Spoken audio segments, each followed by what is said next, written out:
एक जमाने में बॉलीवुड के चॉकलेट बॉय रहे दिवंगत एक्टर ऋषि कपूर को उनके रोमांटिक किरदारों के साथ साथ गुस्सैल स्वभाव के लिए भी जाना जाता था। सिनेमा के जानकार बताते हैं कि अगर ऋषि कपूर को किसी पर गुस्सा आ जाता था तो किसी की हिम्मत नहीं होती थी कि वो शख्स के साथ उन्हें काम करने के लिए मना ले। अपनी किताब खुल्लम खुल्ला ऋषि कपूर अनसेंसर्ड में खुद ऋषि कपूर ने अपनी नाराजगी का एक ऐसा ही किस्सा शेयर किया है जिसमें उन्होंने गीतकार जावेद अख्तर से अपनी नाराजगी जाहिर की।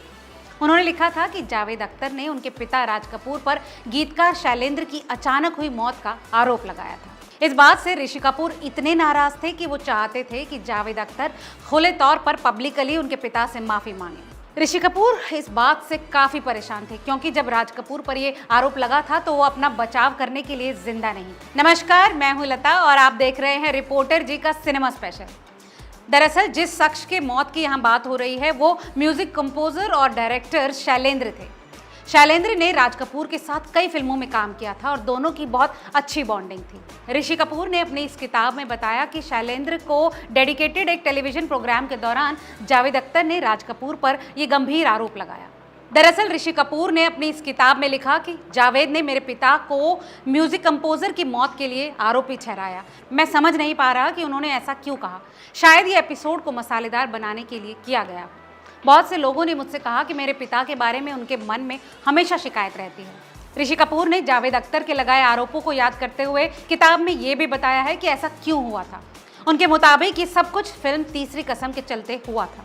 इसे शैलेंद्र ने प्रोड्यूस किया था और इसमें राज कपूर और वहीदा रहमान ने एक्टिंग की थी। जावेद अख्तर ने इस बात का दावा किया था कि शैलेंद्र की मौत उनकी फिल्म तीसरी कसम जो कि साल 1966 में आई थी उसी के दौरान बढ़े कर्ज के चलते हुई थी। इस फिल्म में राज कपूर ने काम किया था। ऋषि कपूर ने किताब में लिखा है कि जावेद ने आरोप लगाया कि पापा ने फिल्म में देरी की जिसके कारण शैलेंद्र पर कर्ज बढ़ गया।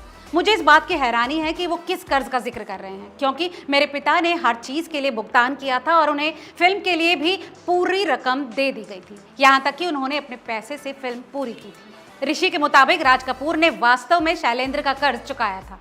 ऋषि कपूर ने किताब में लिखा, मेरे पिता ने शैलेंद्र के अस्पताल के बिलों का भुगतान करने का जिम्मा उठाया और उनके सभी कर्ज चुका दिए थे। मैंने आरके के साथ काम करने वाले सभी वरिष्ठ लोगों से इसकी जांच की है। मैंने अपनी मां से इसके बारे में पूछा और मैंने उस समय आसपास मौजूद सभी लोगों से पूछताछ की है। अपनी पूरी छानबीन को पुख्ता करने के बाद ऋषि कपूर इस बात की उम्मीद कर रहे थे कि जावेद पब्लिकली उनसे माफी मांगे। उन्होंने इस बात का जिक्र अपनी किताब में भी किया। उन्होंने लिखा, मुझे लगता है कि जावेद को अपने मानहानिकारक बयान के लिए सार्वजनिक रूप से माफी मांगनी चाहिए या फिर पर्याप्त सबूत देना चाहिए कि मेरे पिता का शैलेंद्र की मौत से कोई लेना देना था। तो जावेद अख्तर का राज कपूर को म्यूजिक डायरेक्टर शैलेंद्र की मौत के लिए जिम्मेदार ठहराना किस हद तक सही है, हमें कमेंट करके जरूर बताएं और ऐसी तमाम और दिलचस्प खबरों के लिए देखते रहिए रिपोर्टर जी।